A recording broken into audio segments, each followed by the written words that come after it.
are listening to the Fresh Take Network.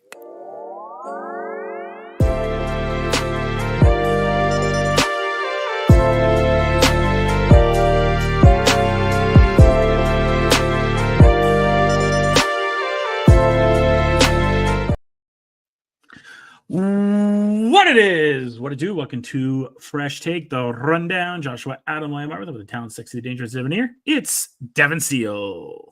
I did my research this week, so don't get mad at me. It's a miracle. It is a miracle, Jesus. Welcome to FTN. We are streaming live on Instagram and on YouTube, but not Twitter anymore because Elon said if you don't get premium, you don't get to stream. Well, you're not getting my money, Elon. So no more X live feeds. It is what it is. I feel like we could do a whole podcast on X, formerly known as Twitter. None of it productive. No.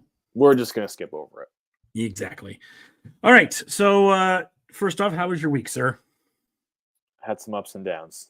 New appliance shopping, which all things considered, not that hard, but waiting for the delivery. And that's a tough part, it seems like.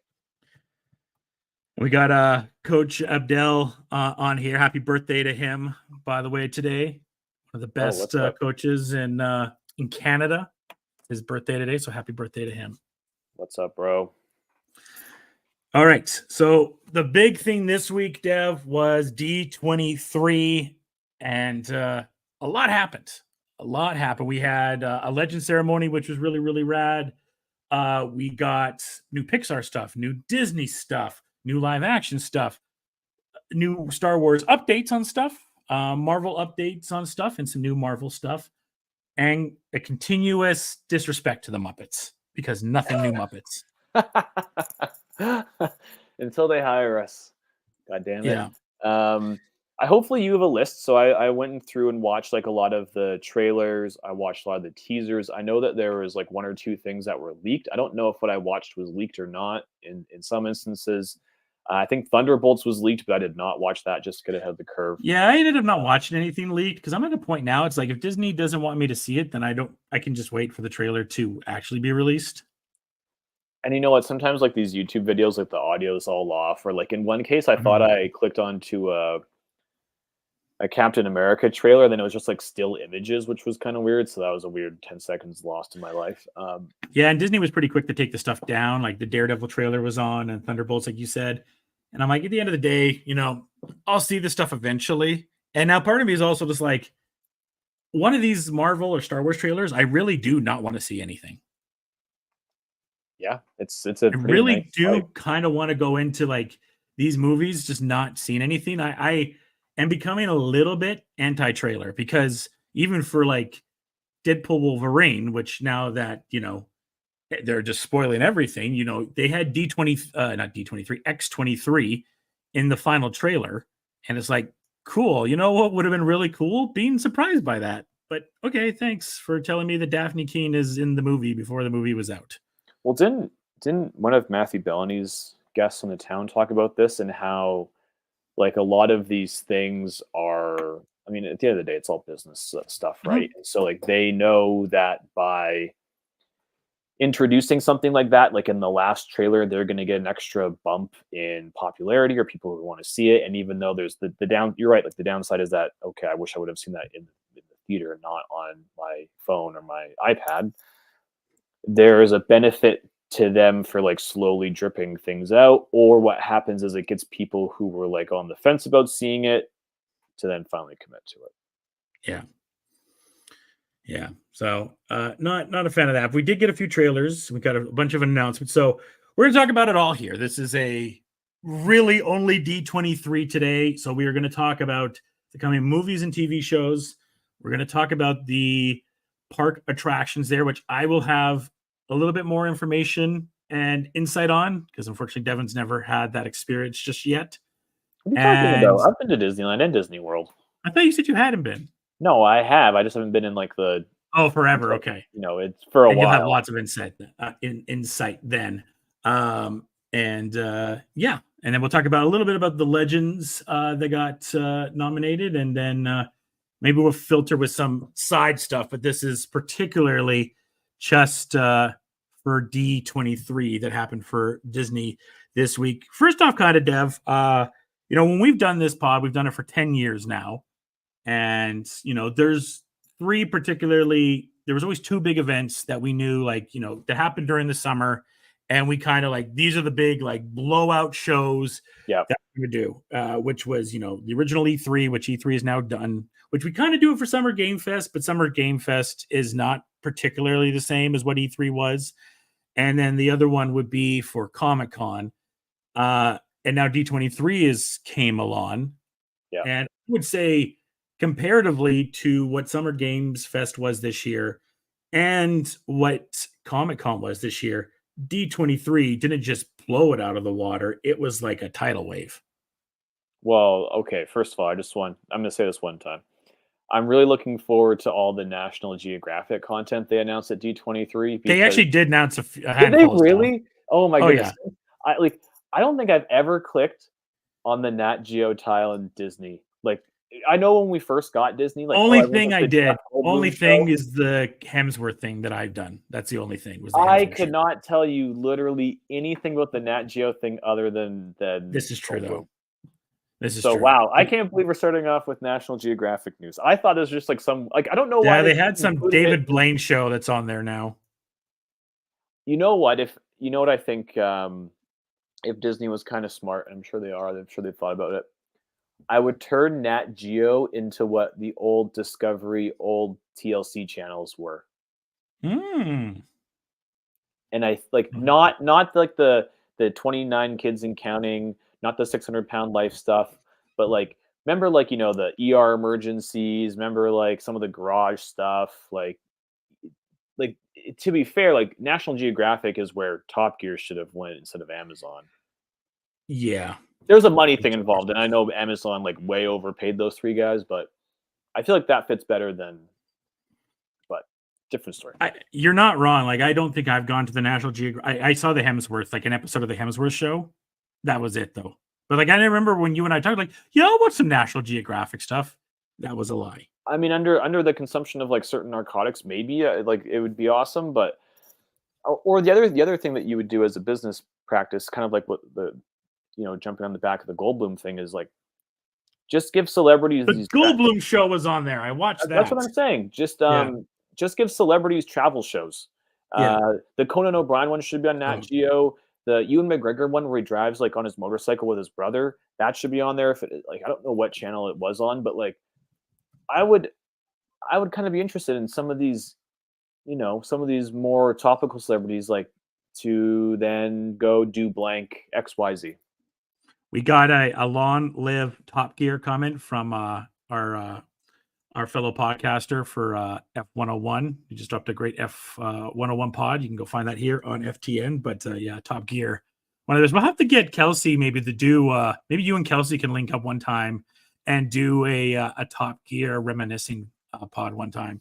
Oh man, there was certainly a good 5 or 6 years where it was just we watched it once a week, and just this is also kind of YouTube 1.0, where you just saw the long snippets of the shows on it before the original the official channel came out. So yeah, that was what YouTube was the best for, was building anticipation for then paying for things legally, But the one thing I will say about Disney right now too for Canada is the Hulu stuff.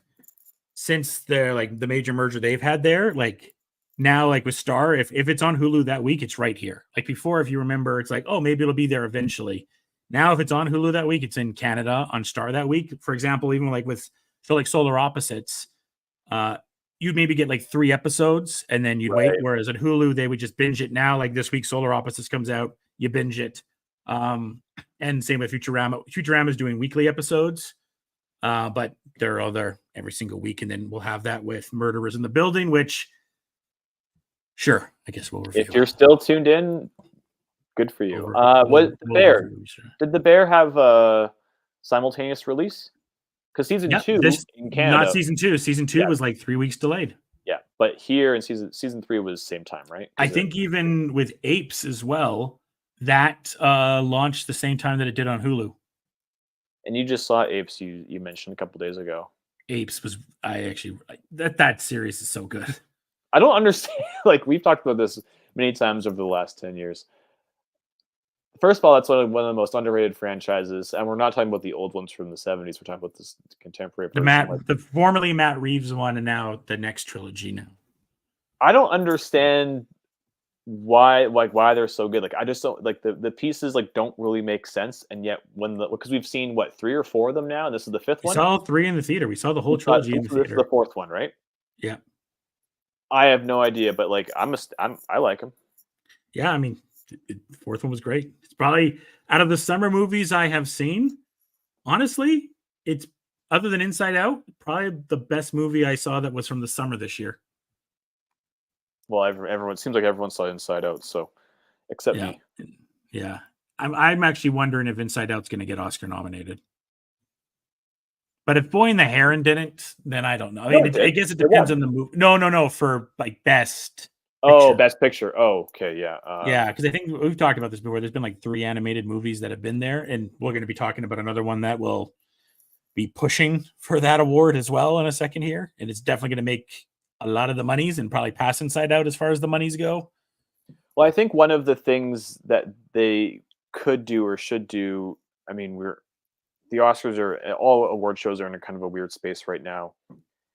And I think what the Oscars have done one thing that they've done really well, one thing that they haven't done very well, is they've really stuck with tradition. A lot of the categories have not changed for the duration of the awards, which and everyone cares about the big 5. No problem there whatsoever. The fact that we haven't expanded the animated CGI universe into so best animated feature, best mocap or voice acting has to be a thing, actor and actress. And just name it the Andy Serkis Award. Right, really. Because there are like Robert Pattinson in Boy and the Heron last year was honestly mind-blowing. It made no sense. I didn't even know it was him. Like, I knew that he was in the movie, and I kept waiting to think that I was going to hear him in the movie, and in reality, I had been listening to him for like the first 40 minutes. So mocap or voice acting, and then voice actor, actress. How are we not at a stunt thing yet, or like a CGI thing yet? I believe there's a stunt one coming for 2024. Okay, like and people are I believe they talked about that at the Oscars this year. I believe that's it. I'm just double checking. Because I think one of the things that to tack onto this, like the Academy doesn't do very well. No, they pay tribute. They pay tribute to the stunt community, but there's still no stunt award. Not good enough. Yeah, I want like a stunt award, even if it's like on the back end, or even if you mix it in with like sound editing, sound mixing, whatever. One of the things that the Academy doesn't do very well is they don't find ways to honor popular movies as compared to honoring movies that are like extremely well done. And there's lots of examples of movies that are popular and well done, but it just gets skipped over by like to your point about Inside Out. Like, yeah, it might win best animated feature, but one of the characters in that movie might just have one of the best voice roles we've heard all year. Yeah. And then we totally gloss over the fact that, and I'm blanking on any of the names in that movie. Isn't Io Adebri in that? Like, Io's in it. Maya Hawke's in it. Right. So if one of those two happen to be like the star of the show, and I don't know if they are or not, we just kind of go like, oh, like, slap on the back and, on your way. Yeah. All right. Well, let's actually get to the news of it all. As I mentioned, so did I lose my, okay, there we go. I thought I lost my notes there for a second. The big first announcement was what everybody had been waiting for. The Rock is making a monster truck live action movie for Disney. I know that's what you were waiting to talk about, Dev. I did not see that in my research, so we can just hard pass that one. Yeah, it was right after Moana, and The Rock's like, and I'm also doing this, and everyone's like, cool. You go, Dwayne.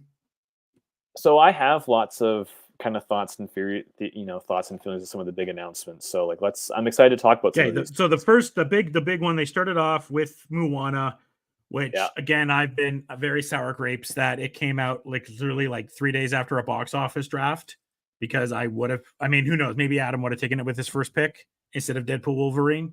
I think with only a month left in 2024 for this movie, I still think it's going to win the box office. I think this movie is going to make about 1.9 to 1.7 billion dollars. I saw the trailer and I put aside all of my like previous Disney conflict, and for the first time in a while, I was like, oh, I get it now. I get that this movie is going to be the way that I felt about Lion King or Hunchback of Notre Dame or Pocahontas is like the way I felt about Moana 2. And it wasn't so much for the fact that I'm going to go see it, but it was like, man, if I was 5 years old or 6 years old and had been living off Moana 1 and watching listening to the soundtrack or watching YouTube clips or whatever, and then I saw that the sequel was coming out, like I would have shit a brick probably. Yeah, I mentioned it to my niece and my nephew. Got a fly bugging around me. I mentioned to my niece and nephew that Moana was coming out in November. Like, we're going the first day. They were like, we're going to go twice. So the theater is going to be quite busy all times for Moana, and it comes out during American Thanksgiving week. Yeah. So that helps, and then it's going to go into the holiday season. It comes out the week after the Gladiator Wicked combo, which I'm not sure who's coming out of that one in the box office. That's going to be a very unique one. So that'll be unique to see what happens there. But I think Inside Out right now is about, without checking, I think it's at 1.2, 1.3 mil. I do think Moana will beat it, just because even going to the Disney immersion that I went to a few weeks ago, there's just two properties right now that are just doing far and away better than anything else right now. One is Moana and one is Frozen, which we'll talk about in a bit. And, Moana came out a little bit more recently too than I think Frozen did.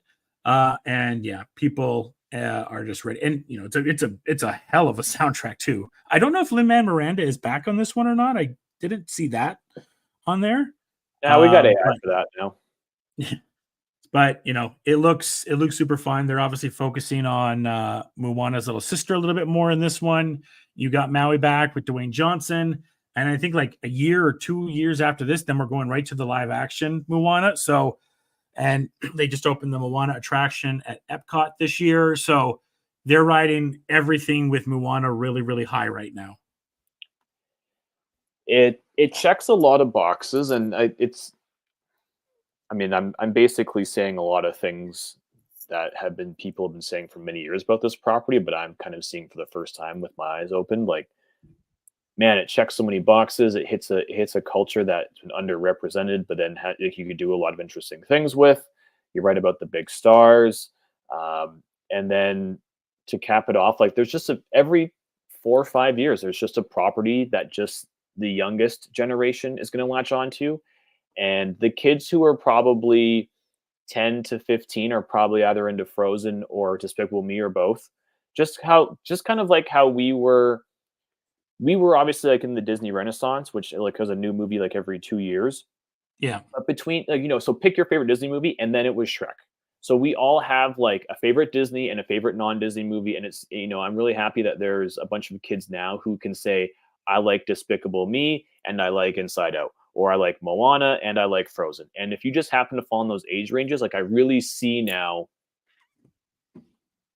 though that happiness and that jubilation that these franchises give people. And let me end on one thing about Moana. And the live action stuff I'm less convinced about, but I'm sure we're going to talk about that with The Lion King.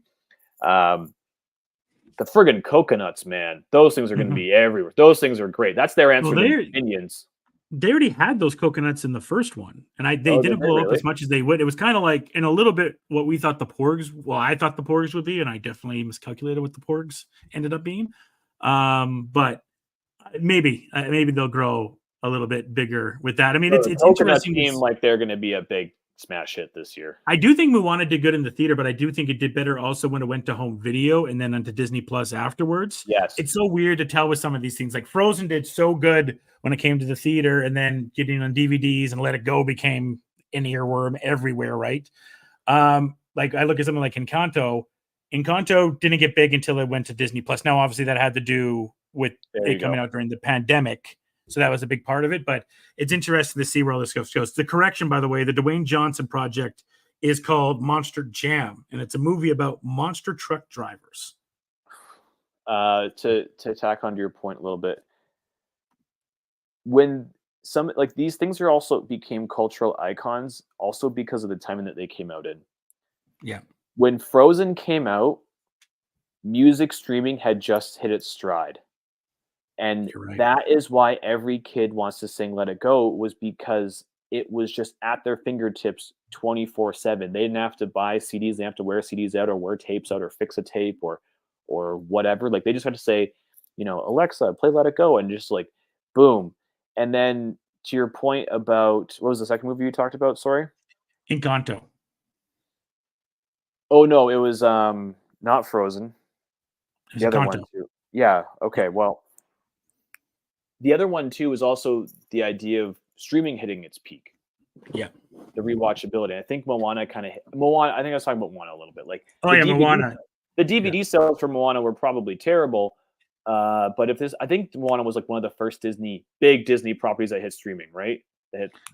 Yeah, I mean, I think right now the two most watched things consistently on Disney are Moana and Frozen. Still, more than Star Wars, more than Avengers. And it makes sense because parents are just. I know I've done it when I've had my niece and nephews over. We just put on a movie and then you go do whatever you want. But people are just like, "You want to watch Frozen?" Yeah, I mean, I've probably seen Frozen. I don't even know, a lot, and I've seen Moana a lot. I've seen the first 20 minutes of Moana probably 200 times. Wow. Yeah, it's just interesting. Like it's funny, like when things catch on, and what the first examples of like what gets really popular. Like I'm sure there's a CD that we could think of that, like when CDs overtook 8 tracks, that people were just like every single person bought Hotel California. And that's why it's like the highest grossing CD of all time. Every person bought the Beatles' White Album because it was the first time that stereo was invented or something like that. I don't freaking know. I think we should almost have for the box office draft just Moana by itself. See who we can beat by itself. Yeah, can you beat this one thing? Yeah. By the way, shouts to me for picking the box office bomb of the year. Thank you very much. Jeez. When I picked Borderlands as well, you called it too. You're like, damn, that was good. When things bomb, they really bomb. And hearing some of the things behind the scenes about that movie, like they filmed it 4 years ago, and then they had to do had it. There's a Roth cut apparently now. Yeah, there's a Roth cut, and then they had to do reshoots, but like everyone was so busy the last 3 years, they haven't been able to do reshoots, and that's why it sat for so long. And yeah, wow, crazy. It sucks that there's so many talented people in that. Like I do not like wasting a Cate Blanchett. She's too good of an actress, like to do that, or Jamie Lee Curtis, or anyone in there. Really, well, we're in like the Jamie Lee Curtis renaissance, and then like that kind of stinker happened. But at the same time, if some movie company wants to offer you $15 million or $10 million to go do this movie, like, are you going to say no? Yeah. All right, moving on. Avatar has a title. It's coming out December 2025. I don't think that will be in our box office draft because of how late it is, unless someone wants it. I mean, it could, it could make an extra $400. Put it this way, like I picked Twisters this year in our box office draft. In the 6 days that Avatar would have left in 2025, would you want to take the chance that it could make you $500 million? That will be something when we do the box office draft at the start of next season that someone will put into consideration of like, okay, I know it's not going to make its billion right away because the cutoff is January 1st, but could it make me that 500 million that some of these other movies aren't going to make in 6 days? Yeah, your last pick kind of thing. Yeah. I still haven't seen Avatar 2. Have you? Yes. Yeah, good. Great. As a story, it's better than the first, I would say. Okay, one day I'll see it. You know what? Like I thought it was actually like I don't think either of those two movies like changed the game in terms of what cinema is, but I've actually kind of thought about this a lot lately, and I've been like really starved on the video game end for like a brand new.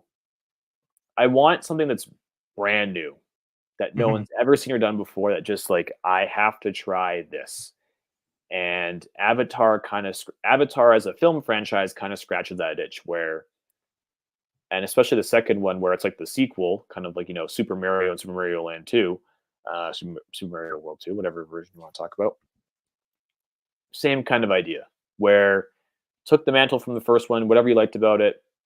If you liked the first one, the things you like about the first one will be extra important. And the things you don't like about the first one, well, they're kind of there, but you'll kind of forget about them. So it's definitely worth trying. And you know what? Grab yourself like a couple beers, some salty snacks, and just pause halfway through. And like the visuals are way better. The story is marginally better. So it's not a waste of anyone's time. It's just like, am I going to remember? Do I remember any of the details? Not really.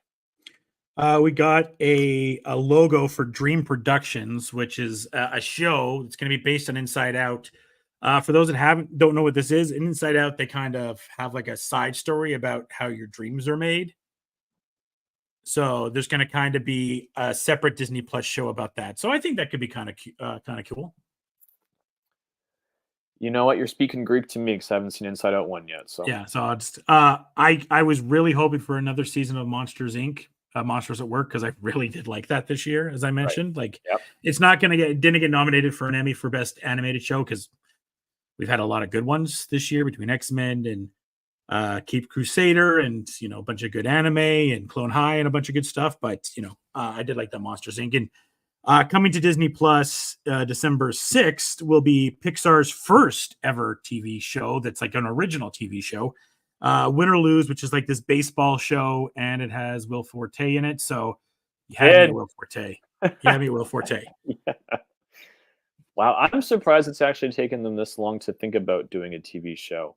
And I wonder if that's because of like the brain drain, if that's because of the struggles they had like in the mid or the early 2020s, and like now they're just refocusing. Like I'm interested to know the business behind this stuff. Toy Story 5. It's coming in summer 2026, and it will film on children's stronger appeal to their tablets and electronics and fading away from playing with toys. And they had a really sad picture. I actually should have brought the pictures. Yes, I've seen the picture where it's like the kid picture is so Slinky Dog is so sad. It's and tough. The villain will be an army of 50 Buzz Lightyear toys who are stuck in malfunctioning play mode will be the villains. That sounds like a lot better plot than the Lightyear movie. Yeah. Actually, Toy Story 4 was fine. I think we all agree it should have ended at Toy Story 3. Because that's not just one of the best animated movies. That's one of the best movies ever. Sure. It's probably, if we did, I don't want to go down this rabbit hole, but if we did a rank of Pixar movies of all time, it's a top 5, maybe the best Pixar movie ever. It's like that, WALL-E, Coco, like are probably in the top 3 for most people as far as like story overall. Pixar? Oh man. Well, you're already like, I don't think, if you told me it's 5 right off the bat, I would definitely believe you. If you told me it's number 1 or 2, I think there'd be a lot of pushback because of people. I just rewatched Coco and I'm like, this is such a good movie. Yeah, people's latching on to Monsters Inc., Finding Nemo, Bugs Life. Like someone's gonna have like a favorite, and Toy Story 3 may not. I don't think it'll reach that. Because Toy Story 3, that's one of the movies that got nominated for Best Picture. Oh, Up. Isn't Up a Up's another one that got nominated for Best Picture. I think those are the 2 Pixar movies that have. Yeah, so I think in that case, like Toy Story 3 is probably the best cinematic film. I don't know if it's the best Pixar movie though. If I would have told you that there's a new movie coming to theaters called Hoppers, what would you have thought that was based off of? Well, Hopper was the bad guy from Bugs Life. That's what everybody thought. But Devin, it is indeed follows a girl who switches brains with a beaver. With the beavers learns the secrets of the beavers, and John Hamm is going to be voicing the mayor trying to destroy the beavers' home. Why is it called Hoppers though? I don't know. Like everyone, like I was watching. I was watching a live. Company? This is Disney Pixar. I was watching a live stream and then I was like Hoppers. I'm like, oh, they're gonna give James Woods like his own thing. That's a tough call in 2020. that's a pull. And then they're like, no, it's a beaver movie. I'm like, maybe change the name. I don't know how Hoppers works for beavers, but okay. Yeah, if you'd have told me like rabbits and deforestation or something, like, okay. Yeah. So Hoppers is coming. John Hamm should be interesting. Oh. Also, it's a robot beaver. I should note that too. What? It's a robot beaver. What? The film follows a girl who transfers her mind into a robot beaver to infiltrate their kingdom. You're doing way less to sell me on this now. Holy. It's got John Hamm. Yeah, that's fine. But like, my goodness. Okay. Yeah, that one kind of threw people for a loop. ELO, which people are excited for. The film follows a boy who is mistaken as the ambassador of Earth, and Zoe Saldana is part of the cast. So people are pretty excited about that film. I Is think there that a picture? Is there a logo? Yeah, there's one of the pictures right there. ELO. Is it just ELO? ELIO. ELIO. Yeah. Okay. Pixar. I believe that's out in 2025, so next year. Okay, cool. The movie that got announced that surprised everybody was Incredibles 3 with Brad Bird attached to develop the film. You and I we saw Incredibles 2 together. It was fine. We did a review on this pod back when it came out, and it was fine. It didn't blow me away. The first Incredibles is great, so maybe third time is the charm. That get back to. There's no date. It's just in developmental right now. The Incredibles 1 is one of those ones I think it would be a lot of people's best. Yeah. Interesting. Didn't Brad Bird did he leave? And then he's coming back, or what's the deal with that again? Remind me of his career. I can't really remember, but I'm getting him and John Lasseter mixed up because Lasseter got John Lasseter's yes. Brad Bird, was he attached to Incredibles 2? I should do better with this. And he wrote the second one as well. So he's back for the third one. No date on that tentatively yet. Judging by where we're going with some of these other announcements coming up, I would assume, let's say maybe 2027 potentially. If it's in development, early 27 maybe. Late 26? Early 27, late 28 even. If it's in development, that means like they're just probably just trying to figure out a script still. They just felt good enough to let people get excited that it's coming. Mm-hmm. All right. We got an announce for Zootopia 2, and K.U. Kwan will be playing a reptile named Gary in it. Zootopia is another one of those movies that did pretty good at the theater, but then when it came to DVD, and then after with Disney Plus, it seemed to really grow. And like being at Disney in the Magic Kingdom more recently, as far as like songs that are growing when they have the firework display there, and even when you watch D23 this week, that Shakira song, along with Let It Go, and the one song from Moana, and we don't talk about Bruno from Encanto, those kind of seem to be the new 4 like pillars of Disney music. Right. That Shakira song has played a lot for Zootopia, and they're making a Zootopia Land, which we'll talk about in a little bit here. So it does seem like Zootopia is growing quite a bit with fandom, and you get K.E. Kwan, always a bonus. Is Zootopia, do you think it was like the last of the DVD movies? Probably. Probably, yeah. That's kind of the era that I'm pegging it as, where it was kind of like a must-have for people on DVD. And then I think then afterwards was when like Frozen and Moana started coming out. Frozen was before, because Frozen was 2013. Was it really? Wow. Yeah, Frozen's been out for 11 years. I know of all like, there's like a lot of Zootopia things on the dark side of the internet that you don't want to get into. That I like. That's what I'm not trying to get into that, but I'm just saying like That's not. I'm just saying there's like a whole other world to Zootopia that we don't understand. Well, let's talk about one of the bigger announcements is Frozen 3 was announced, and then they more or less just said, yeah, we're making Frozen 4. Because you know what? We like money, and Frozen, outside of Star Wars, is probably the most profitable franchise for us. That's a really good question. What's the most profitable franchise? It's actually I checked this the other day. I believe Frozen right now is the fourth most profitable franchise globally. Current franchise or ever? Current. Okay, yeah. Pokemon's still number one. I believe Star Wars was 3. I can't remember what number 2 was. I But think it's yeah, Mario.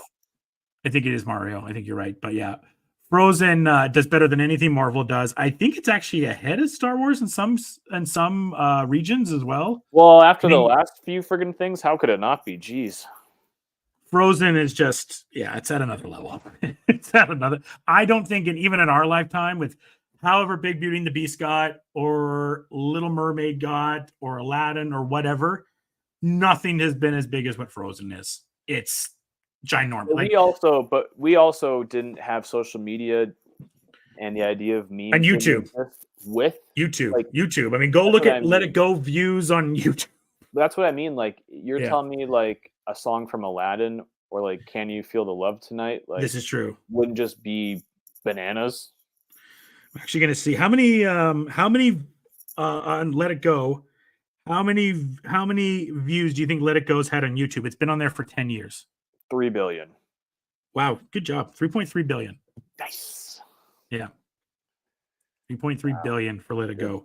Goodness But yeah, so Frozen's out in 2027, and then a fourth film more or less announced. So my guess is that we'll just do Frozen, and because if you're gonna have the voice cast there, you'll probably just do a double session.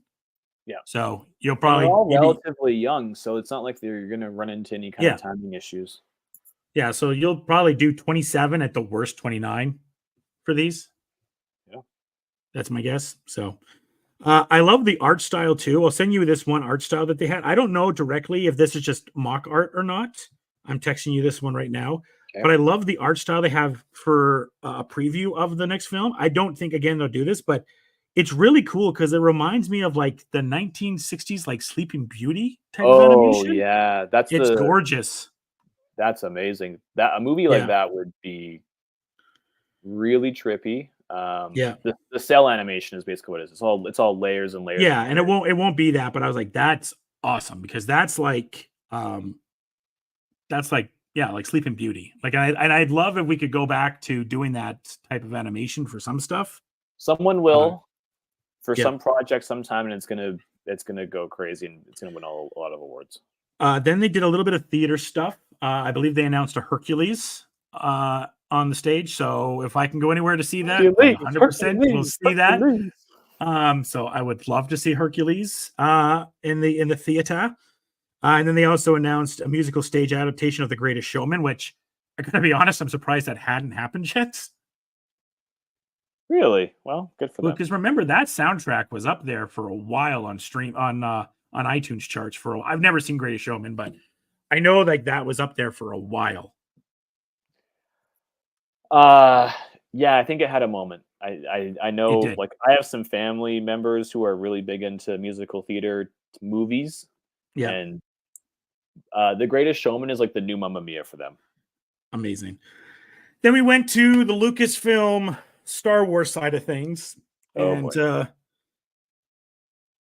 what do you want to talk about first? We have 3 things. What do you want to talk about first? Do you want to talk about Andor? Let's talk about Andor really quick. Okay. So Andor is kind of like every season 2 will take place over 4 years. So it's like a time jump, I think, like every 3 episodes, which you kind of knew. Krennic is going to be back. Nice. Deception. Forrest Whitaker is going to be back. So that's amazing to saw. Yeah, but we got to stop. Like, I know the memes are hilarious for Saw. We got to give him a little bit of credit because he's like really dedicated to that character. It's great. It's just Boogaloo. Boogaloo. It's funny, literally, like the 2 live streams I was watching after, as soon as it was like, Jin, you must know. Oh yeah, like it's just totally out of breath all the time. Yeah, I'm happy to see Krennic back. That's awesome. Oh, man. Did Andy Serkis survive? Probably not. But we'll see. I think I said yes. Yeah, you did say it. And then they've said yes. No, they've said yes. Oh, they said yes. And we don't have any images or anything, but from my understanding, the people that got a small preview there, K2SO is back as well. It's only a matter of time. Which we assumed. Yeah, he's going to be the Imperial program version. I so- can't imagine Jin's in here because it would make no sense. No, unless you want to do like completely separate storylines. But Yeah. I mean, what might happen? I mean, fingers crossed. Maybe we get a little snippet of Donnie Yen. Okay. That'd be Yeah, kinda cool. let's go. Let's go. And then we also had a trailer for the Skeleton Crew, which Yes. this is pretty much Goonies in space. And I like this because this is entirely different than anything we've seen. It's entirely different than anything we've seen. I like the tone of it. Like I was a little bit worried that we'd have like the feeling of this would be like the biker gang in Book of Boba Fett. Yeah. But this has an entirely different feel. Like I know I'm old because like a Gen Z or a Gen Alpha is like, oh, this is Stranger Things in space. I'm like, no. This is Goonies in space. Yeah, let me introduce you to a little film called The Goonies. Yeah. You're absolutely right. Okay, so firstly, I love the veneer of it. I love the way it looks. I really want to praise like most of it. The green screen backgrounds are still, I think, are really, the technology hasn't caught up to where our eyes have yet, where it's as good as what we thought Mando season 1 was. In terms of the practical stuff and some of the makeup and stuff looks great. The thing that I thought about in this while watching this trailer was this is clearly not targeted towards me, and that's okay. This is the first time I felt that way. This is not targeted towards me, and that's okay. I'm still going to watch it, but I am not going to have these like weird things about they should have done this, or this, because if this attracts, like if this is a show for an 8-year-old and then like Jude Law is for the adults, I'm totally fine with it. I'm not gonna be overly critical. I love me some Jude Law. I don't know if I love the idea of Goonies in space, but like, you know what? Like I said, it's not for me. So yeah. I mean, I when I had heard it, I was mixed. Jude Law had my attention, but seeing the trailer, I'm like, okay, I mean, will I say I'm more excited after this trailer than the Acolyte? Sure. Oh yeah, absolutely. Yeah. This looks like a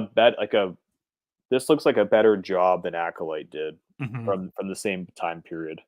Then Favs and Filoni came to the stage. Very interesting, Dev. No Kathleen Kennedy this week.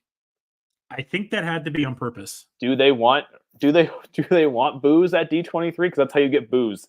Yeah, I mean, who likes her? Did the South Park episode work? What was that? Oh, there's a South Park episode where they make fun of Kathleen Kennedy and her terrible decisions. Well, I think at this point in time, they have to realize, like, Star Wars is in a really weird spot. And in the last 10 years, most of what Star Wars has released has been bad. Yeah, they announced Mando and Grogu, which will be in theaters May the 4th. It's terrible name. Stupid-ass name. Yeah, it's not ideal. It comes out 2026. Zeb from Rebels is going to be in the film. The Razor Crest is back. And I feel for the most part that Star Wars played it safe. Like they didn't even announce anything about the Rey film or any new coming projects. The Rey film is not going to happen. I don't think it is after this. So I felt that I think they know the position that they're in. And I think they're like, let's get Skeleton Crew out. Hopefully it has some positive buzz. Andor comes out next year. That will have positive buzz more than likely, because that's the one really overwhelming thing that all Star Wars fans agree is good, is Andor. And then like, let's just try to do this slow rehab that way. That's kind of what it felt like. That just perpetuates that the franchise is in a pretty shitty spot where the only things that are good are basically linked towards the original or prequel trilogies. Like not everything, a lot of the original properties haven't worked for a lot of reasons. But we all agree, and I think I said 10 years kind of specifically because we're coming around the 10-year anniversary of Rogue One, where we just talked about this on text message a little while ago. Rogue One works fantastically well, and these shows are directly linked to something that we like a lot. Yeah. So what did you think about the Star Wars side of things? I thought at this point right now, it was like Disney animation the far away winner so far as announcements. And the Star Wars, I felt they just played it safe. Like, we're gonna come in here. We have 3 things that we have to announce. We have to show a Skeleton Crew trailer because that's out in 4 months. I'm fine We'll with talk that. about Andor, and then hey, we'll give a little bit of an update to Mando and Grogu because that's one of our biggest marketing things right now is Grogu and Mandalorian. So like, it's actually really funny with Mando and Grogu. How many kids love Mando and Grogu and have never seen the show? Well, Baby Yoda. Baby Yoda's a thing. Baby Yoda's a thing. Grogu is definitely a thing. Yeah. Yeah. So wait, I think they played it safe. They played it safe. Yeah. Do you think how do you think they did? Like, is it, do you think you can agree with me? Like, yeah, they just played it safe. They didn't even say anything about Acolyte. I thought maybe they'd be like, hey, like, I mean, I would think now for season 2 of Acolyte, that's definitely not happening because you would have done it. Let sleeping dogs lie. So if Acolyte died an inglorious death and everyone's already forgot about it, they're not gonna be like, hey, how about that show we just released? And people are gonna be like, ugh. Yeah. But on the flip side, if it does really, really well, then you just say, we're here to announce for the first time Acolyte 2 2030 or whatever. People are gonna be like, ugh. One of the things I want to say in particular about Disney Animation and Pixar is this definitely feels like they have a lot of mojo and confidence in what they're doing going forward.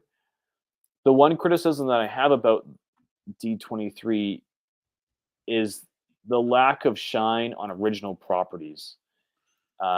Basically, all of the things here are just 2s, 3s, spin-offs. And I know that Hollywood is basically like that now. And I know you've talked a little bit about like this weird beaver show and God knows whatever else, and Elio or whatever. Yeah. If you want to, I think the responsible thing is to sprinkle in these original things with the established things. Like, but I need more than a picture. I need more than a picture of Elio. I need a 10-second teaser. I need some voices. I need some casting. I need some whatever to get me hyped.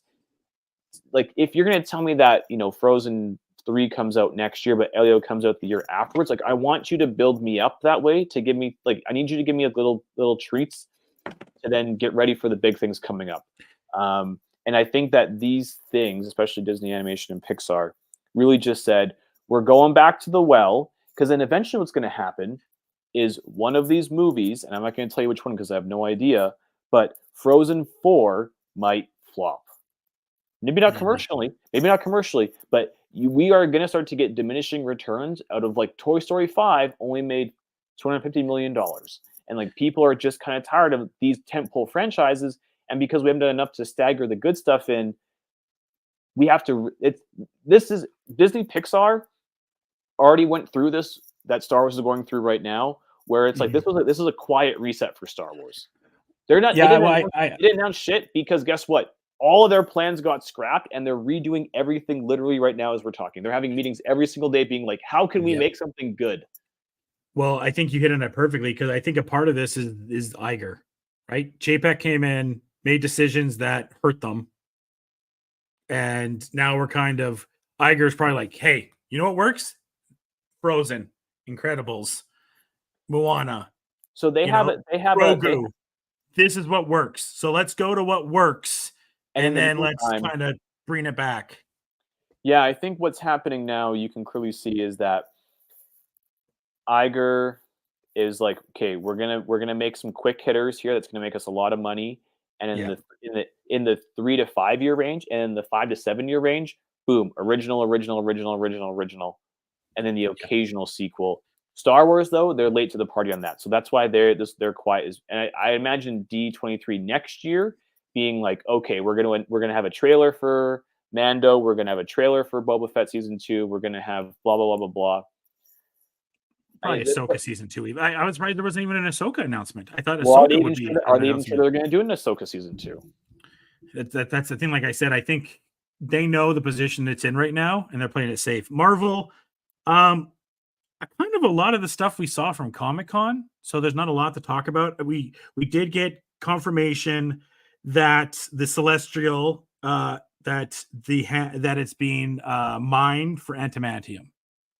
So we will talk about the Celestial, Dev. It's going down. Oh my God! Just So many years too late. So yeah, and then we obviously the one clip that did go around that was I think everybody saw before Disney like no get out of here was Harrison Ford transforming into Red Hulk. I don't think I saw the clip. I definitely saw like a couple images of Red Hulk. Fine, whatever. I saw a couple images. I thought I was clicking on a Thunderbolts teaser that was leaked, but I think it was just images. That was pulled pretty fast. Now the images are just around. It sounds like Giancarlo Esposito will be the head of the Serpent Society. So we're getting them mixed into this. It'll be interesting. This Cap movie. Everything sounds like they're really happy with it. So, I'm interested in it. I mean, everything about it looks good. I think, with Captain America Winter Soldier, there was some good stuff, there was some bad stuff, there was some rush stuff. One of the things that I'll say just about this new Captain America movie is, does Anthony Mackie have the star power that Chris Evans did? And I think the answer is no. Yeah, we'll find out. Well, no, I think we know. I think we don't need to find out because I think we kind of already know. We're just we'll find out by the box office draw is what I'm saying. I think you're right. I would lean as far as a leading in it. I don't know. I think that's one of the reasons you're bringing in Harrison Ford, right? Like, I don't think he's miscast. I'm not saying that Anthony Mackie shouldn't be the new Captain America. I just don't know. I just don't think I'm gonna want to spend $250 million on a movie with Anthony Mackie in it as the lead. Dav, we just got asked a question quick. Is Star Wars sandbagging projects to a huge future project? And I would say I don't think Disney and Star Wars and Filoni work like that. The business makes no sense to do that, to actively. No. I mean, the fans are already fragmented enough as it is. To sandbag stuff just means like you're going to make people even more upset, and then you're going to have the potential of losing permanently fans. After what Acolyte was, they just want to play things safe. They have to play things safe because, I mean, until they figure out like a new decision-making process, which we've talked about in this podcast many times, which just let me greenlight stuff. Like, just let me hear your sales pitch, and like I'll tell you right away if it's going to be good or not. Did you see the Johnny Storm suit?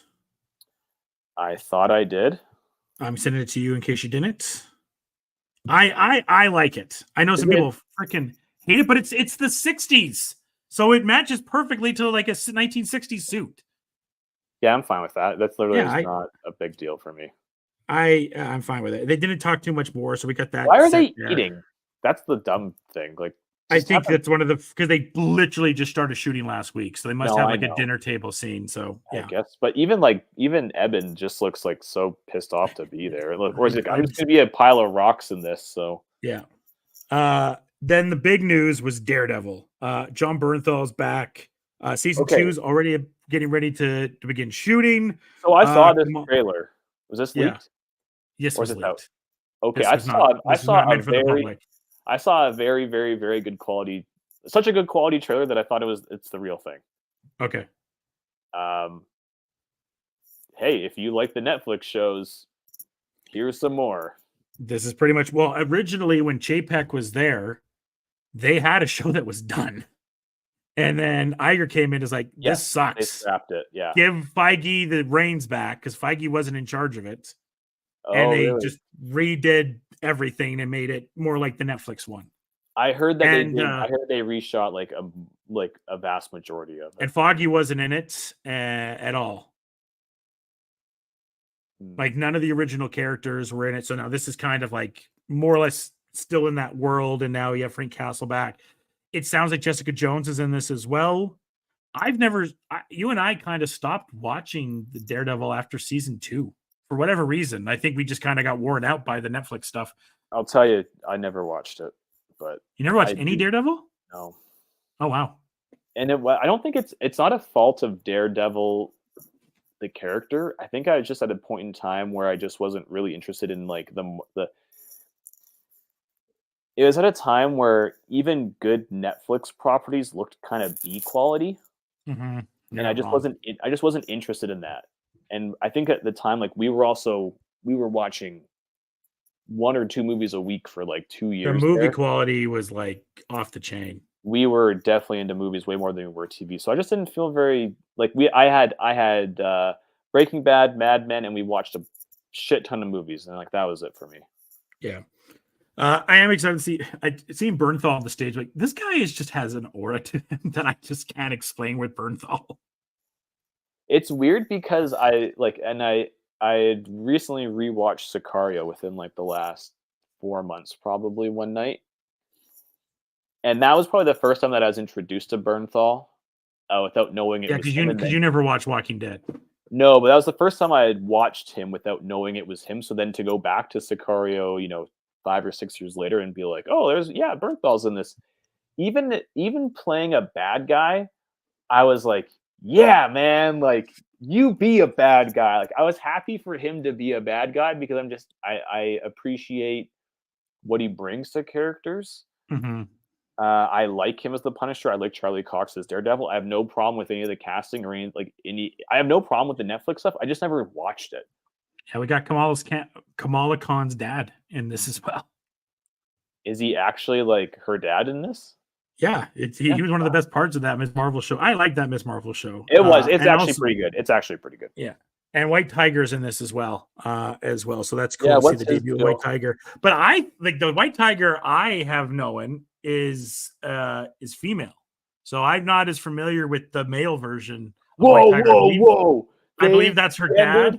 They gender bent a Marvel character to be a man. That is not acceptable. I believe it's her dad. Like in the Spider-Man and in the Spider-Man show they had, White Tiger was in that. And if you play Marvel Snap, White Tiger is the female version in Marvel Snap. So I believe this is her dad. I have to do a little bit more. That's the main references I've had for the White Tiger character. Show because how dare they change a female character to be male? And then funny when it goes the other way around, does it? And then, so in the premise of this is Kingpin and Daredevil will seemingly team up. Yes. In Daredevil to go against a larger threat. The villain is Muse, not the band. Matthew Bellamy's not the villain here. But I'm not as familiar with Muse. He seems like a relatively new villain. Okay. That's kind of the gist I got from the trailer, which I'm sure if I can go back in my history, I'll send it to you. If you haven't seen the leaked one, was I think Kingpin's like under house arrest or some such nature of that, and it sounds from what happened in Echo. I think so. Okay. And it sounds like he asked 2 people to help him join up with him. I don't know if that's White Tiger and Daredevil, but it's definitely Daredevil and somebody. And then you see occasional flashes of Bernthal's Punisher, and it's like, dang. So is it in a perfect world? Is it Punisher, and Daredevil team up to protect Kingpin from getting murdered by someone? Could be. That would be crazy. I am pretty hyped. I mean, 2025 is a busy year, but I can foresee Daredevil being on my most anticipated list. I'm pretty excited for this. I got to finish Echo. Yeah. To then get me up. Like I got to start. I mean, at least I got to watch the Punisher series. I think I got to watch. I never saw Punisher. I never saw Daredevil season 3. I think Iron Fist made me stop caring. I saw 2 episodes of Iron Fist. I'm like, I'm bored. I'm done. I think Inhumans made me not even want to try. Yeah, there's that too. We got a new trailer for Agatha, which comes out pretty much a month from today, a month and 4 days. I like the vibe of this. Aubrey Plaza carries everything, man. She is one of the goats of carrying. If it's a bad product, she carried Dirty Grandpa. Like I've said, she carried that movie. She made sure that was a decent movie. I like the tone of it. It's interesting. I have some faith in this. I think there's just too many talented people in it for me. It doesn't seem like you're into it. I think there's just too many talented people in this for it to not be good. It's a character that we don't really need. I won't disagree with that. It's a character we don't really need, explaining a story that we don't really need. With a bunch of I think I saw Mephisto. If Mephisto's in this friggin' show, I will I will bow down and kiss your rings. Like I There will was like a literally devil-like character, and people were like, that's Mephisto. I'm like, not again. the one that like bursts into flames. Yeah, they're like, that was Mephisto. I'm like, here we go. So Freaking one of the cat. like part of I talked about how like Let Sleeping Dogs Lie with Star Wars, and Marvel needs to let Wanda lie for a little while. We don't need to go back to the Wanda universe so quickly. I think the timing of the show is a little off. Like if we had a Scarlet, Scarlet Witch was a pretty big deal in Doctor Strange.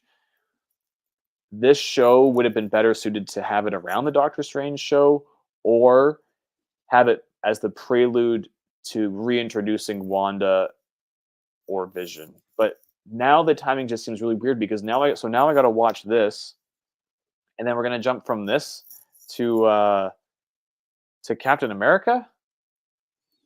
Like I don't like So. if you're gonna be magical, if Marvel's gonna have magic in it, I kind of want to have like a bit of a magic phase. If we're gonna be spacey, I want to have a space phase. I don't want to jump from time travel to magic to space to aliens to whatever. Like just or to multiverse. Like just give me a like. Let's just play with one thing for a while.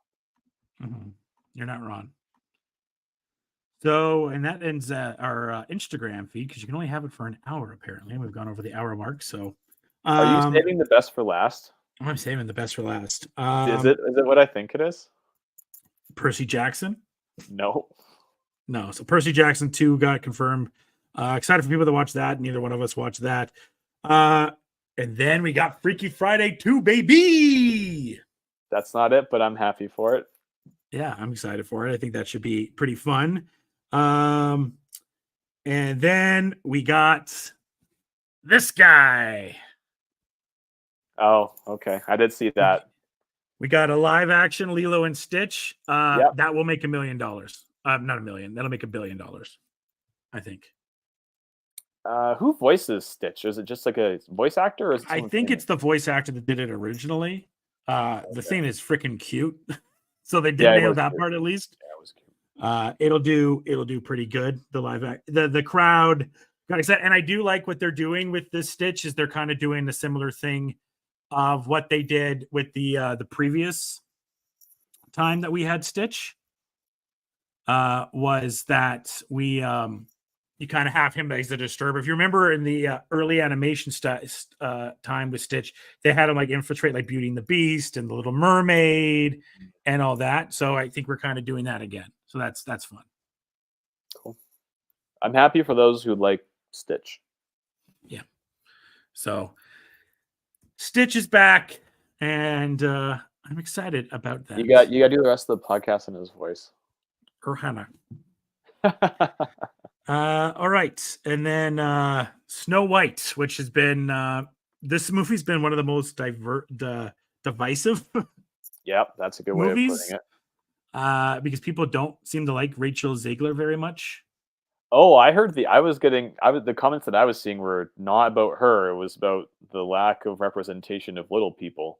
Oh, there's that too. There's that. People don't like her. Some people don't like Gal. So, yeah. There's a lot. I mean, the trailer looked good for a live action Snow White. I think Gal, it's playing the evil queen quite well. I thought Rachel looked good as Snow White. Yeah, she does. It had a good tone to it. Like I think it looks like it's going to be a good movie. Unless my niece and nephew want to see this, I probably want to see this till it came onto Plus. But so the thing that like, especially given my transformation over like Moana 2, I also had a revolution with Snow White, and like things are allowed to change and technology is allowed to change. And what this is just using new technology to tell the same story. And I know I'm kind of putting my foot in my mouth with all the criticism of all the other Disney live action stuff. I think it's lazy, first of all. But I'm sure you could say the same thing too. When you were a kid, like think back to what things looked like when you were a kid, whether it be original Star Wars or Saturday morning cartoons, or in my case, maybe Generation 1 Transformers. Our brains filled in a lot of the gaps to the shitty animation or the shitty CGI, and our brains made what our eyes saw look even better. When I close my eyes and I think of these cartoons or movies or whatever from olden times, or even like the Indiana Jones effects, like my brain thinks of them as being like lifelike. And to look at them now as an older adult, and I mean, especially see a lot of animation errors or whatever, a lot of them are really poorly done. This is kind of the same thing, but for the Snow White from the movie that came out like 38 or whatever. Yeah, Like, it was I believe it's the first Disney like full length animated movie. yeah, I think what this live action, or mostly live action, or whatever phrase you want to use for this, does for me is it kind of just legitimizes the animation that we saw 100 years ago. When Yeah. I watched Snow White as a kid, I never thought about it as being like, oh, this is only 24 frames a second, and like they've reused the same background 6 times, and like I never saw those things. I probably see them now as an adult, but now to get this live action version with computers the way they are, what they're doing is they're just putting a finer paintbrush on a classic. Yeah. And I'm fine with that. And you know what? People are really pissed off that like they didn't use little people. Like, there's no way that you could do the dwarves, and I'm not speaking about little people, in a respectful manner unless you make them look like the cartoon version, which the dwarves were never meant to resemble little people. They were meant to resemble fairy tale creatures. Yeah, that's a good point.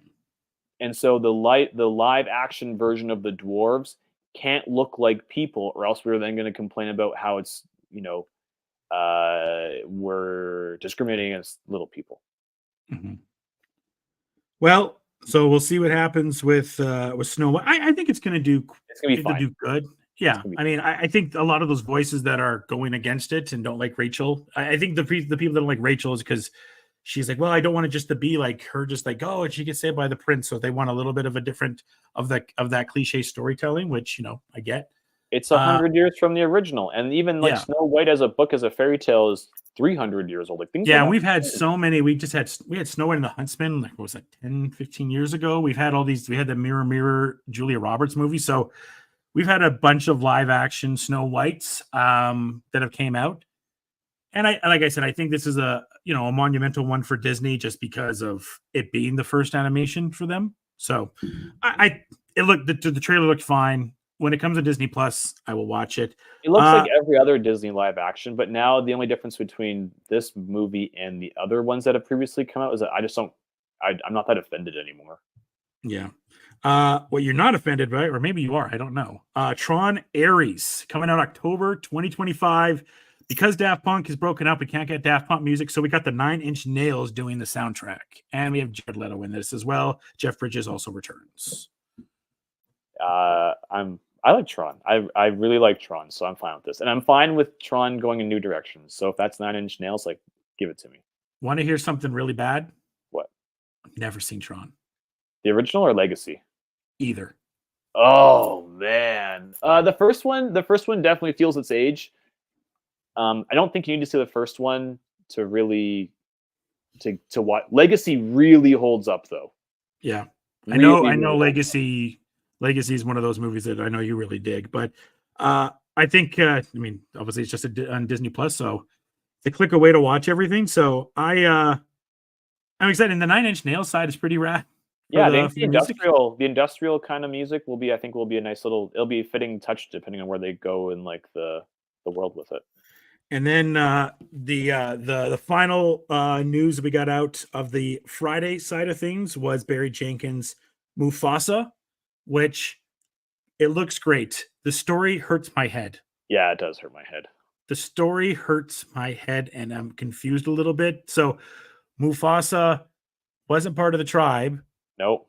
Scar found him, brought him into his tribe. Scar has every right to be pissed off. Yeah. Also, I bet you his name wasn't Scar when he was a kid. Oh no, they have the new name on here now. What's his name? Yeah, they have Scar's new name, but I'm like, Dude, Scar is so right to be pissed. Yeah, that's. Like, I why like is how this the dude king? I like how the intro of the trailer is like, let's tell you a story. Taka is the name. That's lame. Yeah. It's like, let's tell you about a story about how your dad and Scar met, and it was like, oh my god, are you telling me a story about how like this guy just killed my father? Like, Yeah. So but Scar has every right to be Taka. Sorry. I'm not gonna be Taka. watching this, but I don't care if it breaks like the Lion King cinematic universe, to be honest. Yeah.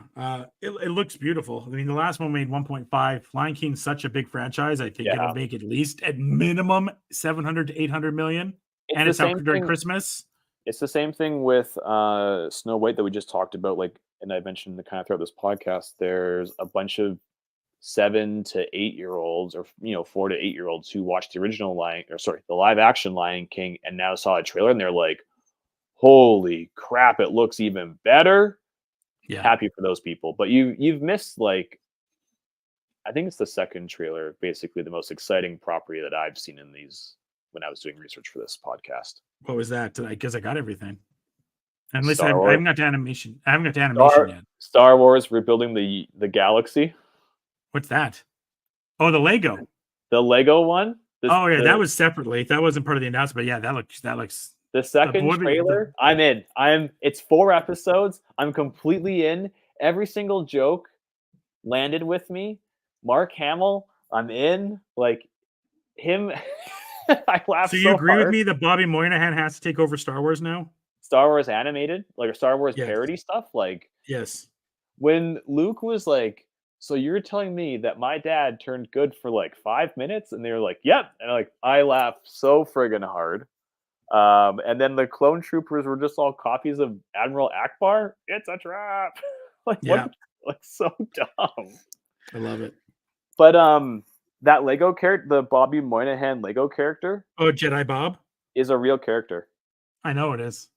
Yeah, from the like the Attack of the Clones sets like 20 years ago. Amazing. Yeah, well, because he's that like much of a he's like a Filoni 2.0. Like he knows his stuff. Yeah. Oh, that's awesome. He knows everything. Well, when I saw the first trailer, what is it, like a month or two ago? I was like, "Oh, this is cute. Like, I'll put it on one night." Yeah. I saw this second trailer, and I'm like, "No, I'm watching this like the premiere, the first night it's available." All right. And then we went to the animation side of things. God, this never ends. Yeah, we'll run through this. Arcane, final season that's coming to Netflix. That's a separate Disney thing, but I know people really like Arcane, so I just wanted to mention that. All right, the animation side of things. We won't talk about this as much. So we had more stuff here. We have What If. So What If, which Devin still hasn't seen season 2 yet. Oh yeah, that's right. Yeah. Oscar Isaac will be Moon Knight, and this is mainly just kind of a Hollywood rundown side of things. So if you want to comment, go ahead. No, I heard that. You can spoil What If season. Oh, we had Ironheart, by the way. Was for Marvel. Ryan Coogler came up and even talked about it. There was a trailer, and people are kind of in now. And Ironheart's also in What If season 3. Yeah, you can tell my enthusiasm through the computer screen. Shang-Chi will also be in What If. The X-Men for season 2 will be wearing the Grant Morrison suits. Are those the white and brown, or not yellow and brown? The black and the black and the yellow. I'm gonna take a look at them really quickly. I'll even just send you a picture here. And those ones are cool. I mean, oh yeah, everyone's wearing like a giant jacket, basically. Yeah. So What If season 3 surprisingly will be the final season of What If. Okay, that's fine. Whatever. Yeah, the last season didn't seem to go as much. Eyes on Wakanda is an animated series that delves into Wakandan history. Todd Harris developed the series, who served as a storyboard artist behind the modern movies. Iron Fist will appear in it as well. Then we got a look at your friendly neighborhood Spider-Man in there, and we found out that Spider-Man will also be on What If season 3. We got more news on Marvel Zombies. It'll be a 4-episode event thing, but it is a long way away from being done.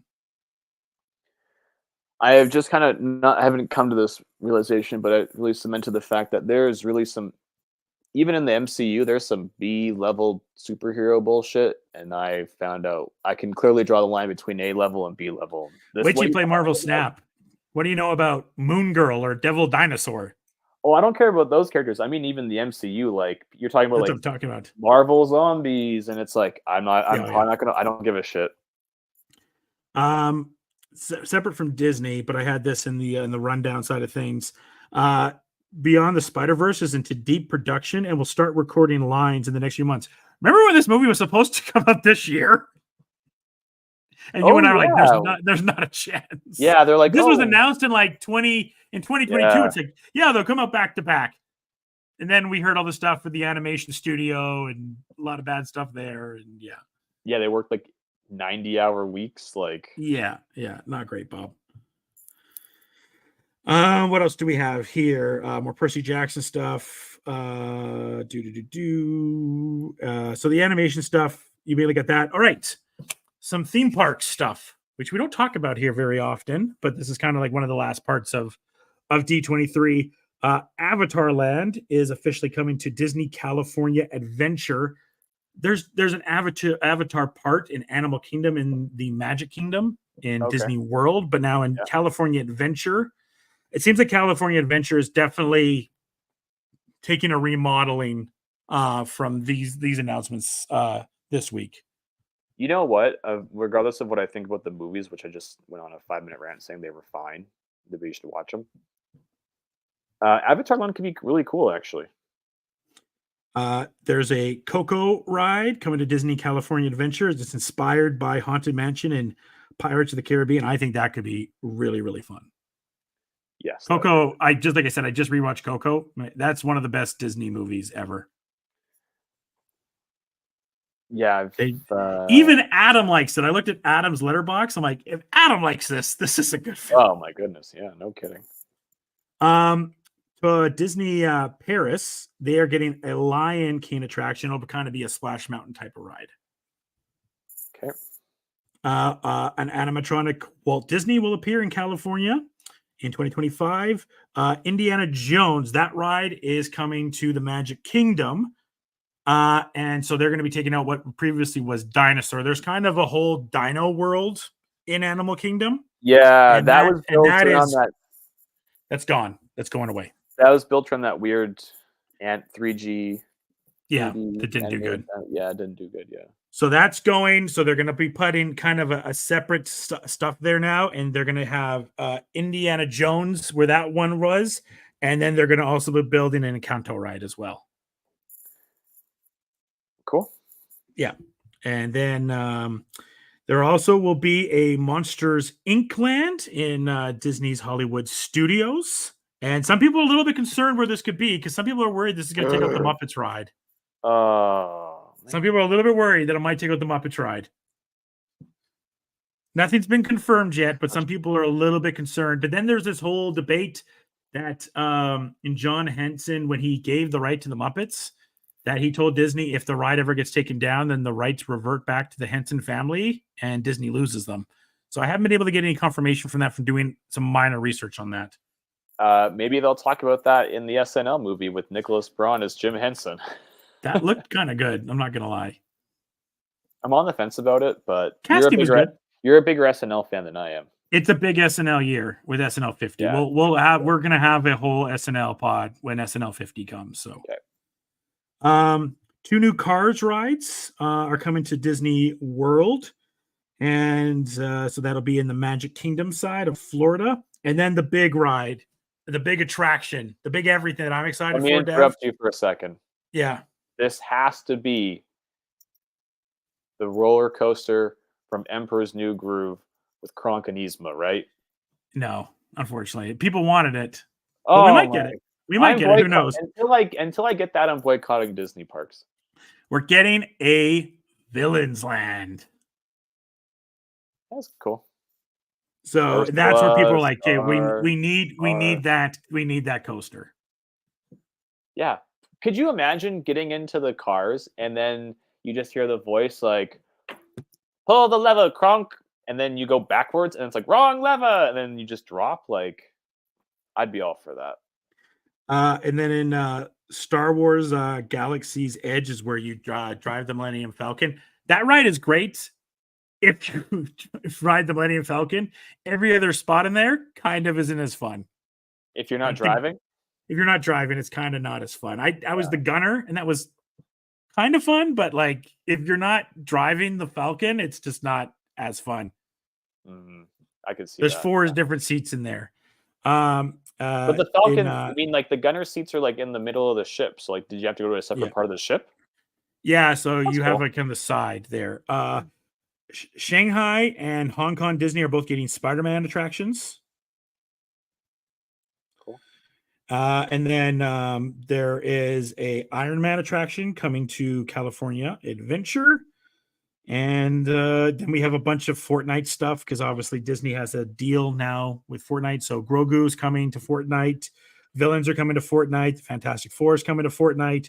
Galactus is coming to Fortnite. I don't know how that works. Huh. So okay, there you go. There is D23, and then Legends was really cool. We're not going to talk about that as much. Maybe we'll talk about that more next week. Miley Cyrus went in; she had an emotional speech to it. But yeah, very busy at D23. Well, especially after what her dad just said about her. Oh, I didn't even see that. Oh, that's rough. Second point: do kids still play Fortnite? Yeah, it's still at the top of the stores. It's still Roblox, Minecraft, and Fortnite. So okay, just checking. Yeah. So all in all, if I had to say what I was most excited for out of it all, I mean, a lot of the park stuff is super exciting. Like a Villains Land, I think could be a lot of fun. But the problem with this is like, yeah, it's a ways away. It's like 3 or so years away. But this seems like since they announced like the Toy Story Land and Galaxy's Edge, and then everything that they did in Tokyo Disney with Frozen and Tangled and everything there, this seems like the most expansion that they've done at the parks for about 10 years. Another phase. Well, the parks are doing pretty well, are they not? Like they're really Their parks are relying on doing them. very well since the pandemic. It's the post-pandemic. It's been pretty good, and now they've gotten rid of the Genie Pass, which has helped quite a bit. Epcot just had food and wine time, which is always a big deal there for Disney. Disney's the parks are thriving. Actually, last year was more of a down year for Disney. We talked about it with some of the movies not doing as well money wise and whatnot, and having some movies bomb in many ways. This year definitely seems like it's been a much better year for Disney. Yeah, they're making us feel excited for their properties, whether or not we like them all. We feel excited for them. Yeah, so kind of in conclusion for me before we wrap here, like I said, like we normally E3 or Summer's Games Fest now, and then Comic-Con, we have these big shows and talk about everything. I felt with both of those we had like 10-20 minutes. Comic-Con, it was 2 things. Yeah, this was nice to kind of is RDJ and I think just maybe some Fantastic Four stuff. I think it was really RDJ. Really, that was it. Yeah, I think it's nice for us to have this dialogue, whether we agree or disagree. It's nice. Yeah. So because you might there you go. Yeah, you never know. We'll be back next week. I'm not exactly sure what the topic is. We are in a doldrum right now. There's good stuff out. It's specifically a lot of fun animation right now. Like I mentioned on Disney Hulu, you have Futurama and you have Solar Opposites out. And on Paramount, they have The Turtle Show just dropped, which I'm going to try to be watching this week. Oh, shit, nice. Yeah. So that's on Paramount, but there's nothing like major as far as stuff coming out. So maybe we'll have more, maybe of a draft or a list or something next week because we are a little bit in the doldrums of stuff before we come back with everything right now. I mean, even Penguin, we don't get for another month, Def. Woof. And I'm excited for Penguin. This is going to seem like it's going to take forever.